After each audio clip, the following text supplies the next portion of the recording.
আসসালামু আলাইকুম সবাইকে।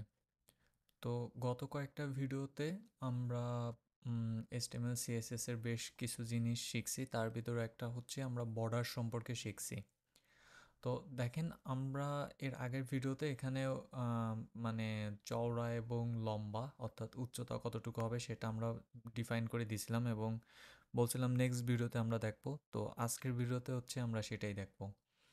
দেখেন আমরা যখন একটা বর্ডার নিই, সাধারণত এই যে একটা বর্ডার নিয়েছি, বর্ডারটা আমরা যেভাবে নিয়েছি সেভাবে দেখতে গেলে জাস্ট একটা রেখা দেখায়, একটা লাইন দেখায়, আর কিছুই না। যদি আমরা এর উচ্চতা ডিফাইন করে না দিই, সাপোজ আমি এর উচ্চতা হাইট দিয়ে দিলাম যে 100 px। এখন দেখেন হাইট 100 px দেওয়ার সাথে সাথে এটা কিন্তু দুই ভাগে ভাগ হয়ে গেছে। দুই ভাগে বলতে চার ভাগেই ভাগ হয়েছে, বাট দুই ভাগে হচ্ছে মেন। দেখেন উপর নিচে 100 px একটা জায়গা ধরে নিছে। আমি যদি 200 দিতাম তাহলে বিশাল বড় একটা হইতো। ওকে, সো 100-এ জাস্ট এতটুকু, 200-এ ডাবল। এটা গেল লম্বা। হাইট মানে কি? উচ্চতা। সো উচ্চতা কতটুকু হবে আমরা এটা সেখানে ডিফাইন করে দিলাম। আর একটা আছে weight, WEI WIDTH, width. Width আমরা যতটুকু দেব সে ততটুকু নেবে। যেমন ধরেন আমি 40 px দিলাম, এখন সে 40 px নিছে, বাট বাই ডিফল্ট এটা আমি যখন হাইট 100 px দিয়ে দেবো, বাই ডিফল্ট এটা 100 px নিয়ে নেবে। সাপোজ আমি যদি এটাকে কমেন্ট করি, ওকে, সো এইখানে উইথ এবং হাইট কতটুকু নিছে সেটা দেখার জন্য আমরা ইন্সপেক্টে যাব।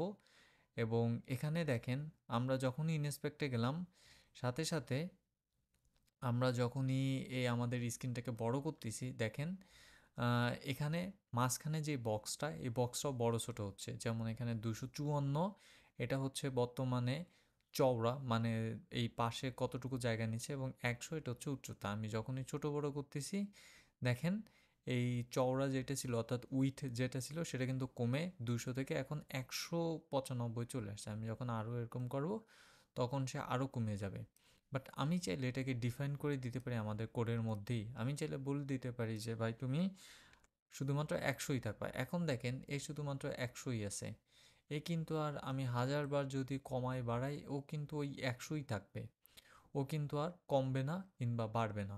ওকে কিন্তু আমি নির্দিষ্ট একটা হাইট বা উইথ আমি দিয়ে দিছি, এজন্যই ও 100 থাকবে। বাট মেইন প্রবলেমটা ছিল হচ্ছে এরপর। যেমন ধরেন আমি একটা ডিভ নিয়েছি এবং সেই ডিভির ভিতরে আমি আরেকটা ডিভ নিয়েছি, ঠিক অনেকটা এরকম। আমি এই কোডটাকে আবার রিরাইট করে আপনাদেরকে দেখাই। আমি ডট মেইন নামে একটা ডিভ নিয়েছি এবং এর ভিতর ডট মেইন টু নামে আরেকটা ডিভ নিয়েছি, ঠিক এর ভিতর।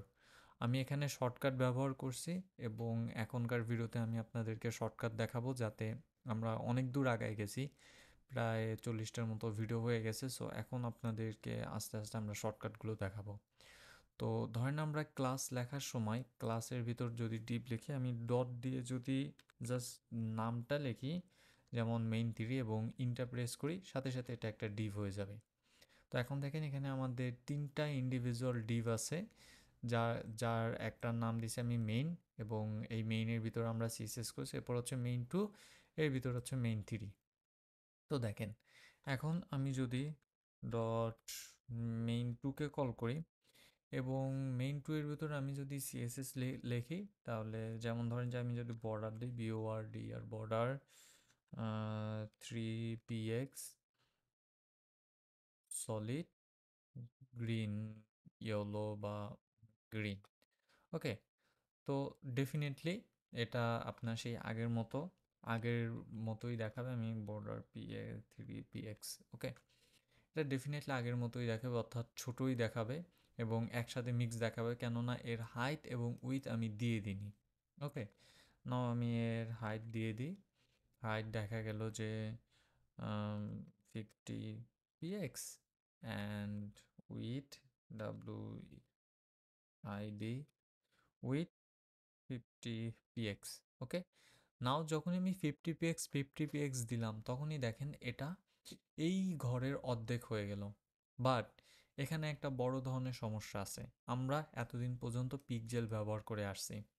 তো এখন আমরা এই সমস্যাটা দেখবো যে পিক্সেল কেন ব্যবহার না করে আমরা অন্য কিছু ব্যবহার করব। যেমন আমরা যদি পার্সেন্ট ব্যবহার করতে চাই, সেই ক্ষেত্রে আমরা কেন পার্সেন্ট ব্যবহার করব। দেখেন, আমি যদি এটা ছোট বড় করি, সাপোজ এখানে ওইটা আমি 200 দিলাম, 200 দেওয়ার পরও এটা ঠিক আগের মতোই আছে, এর কোনো পরিবর্তন নাই, কিন্তু 200 দিলে তো এর আরেকটু এখানে বেড়ে যাওয়ার কথা। যেমন এখানে যদি আমি কোনো কন্টেন্ট লিখি, তাহলে এর আরেকটু বেড়ে যাওয়ার কথা না 200 দিলে, কিন্তু সেটা না বেড়ে সে ঠিক 200, সে ঠিক আমি যত দিয়েছিলাম, যেমন আমি দিয়েছিলাম কত 50, সে ঠিক 50ই আছে। কিন্তু আমি যদি চাই যে আমি যদি প্যারেন্টটা বাড়াই, তাহলে সেও বাড়বে। তো আমি যদি এরকম কোনো কিছু চাই, সেই ক্ষেত্রে আমি কি করতে পারি বা আমার করণীয় কি, ওই ক্ষেত্রেই আমরা শুধুমাত্র পার্সেন্ট ব্যবহার করব। যেমন আমি যদি এখানে এখন পিএক্সটাকে আমি এটাকে কমেন্ট করে দিই, এটা এখানেই থাকুক, আমি এখানে অ্যাগেন হাইট দিলাম 50% এবং ডাব্লুআইডি উইথ দিলাম 50%। ওকে, সো আমি এখানে দুইটা প্রপার্টি নতুন করে ডিফাইন করে দিছি। এখন আমরা এর পার্থক্যটা দেখব। দেখেন, আমি যদি ইন্সপেক্টে যাই, এখানে আমি জাস্ট 50% দিছি, এর নির্দিষ্ট ভ্যালু আমি দিই নাই। ওকে, সো আমরা ইন্সপেক্টে গেলাম এবং আমাদের যেই দ্বিতীয় দ্বীপটা সেটাকে আমরা ধরলাম, ধরার পর দেখেন সে অটোমেটিকলি উইথ মানে হচ্ছে প্রশস্ত 100 ধরে নিছে এবং হাইট 50 ধরে নিছে। আমরা কিন্তু এটা কখনো দিই নাই। হ্যাঁ, যেমন সাপোজ আমি যদি এখানে আরও কমাই দিই, সাপোজ আমি এমন একটা ভ্যালু দিই, আপনারা জাস্ট এই জায়গাটায় খেয়াল করেন। আমি এখানে সাপোজ একটা ভ্যালু দিলাম যে 125। আমি যখনই 125 দিলাম, এই পরিবর্তন হয়ে 62.5 হয়ে গেল, কেননা 125-এর অর্ধেক হচ্ছে 62.5। ওকে, সো এইভাবেই হচ্ছে পার্সেন্টেজটা কাজ করে।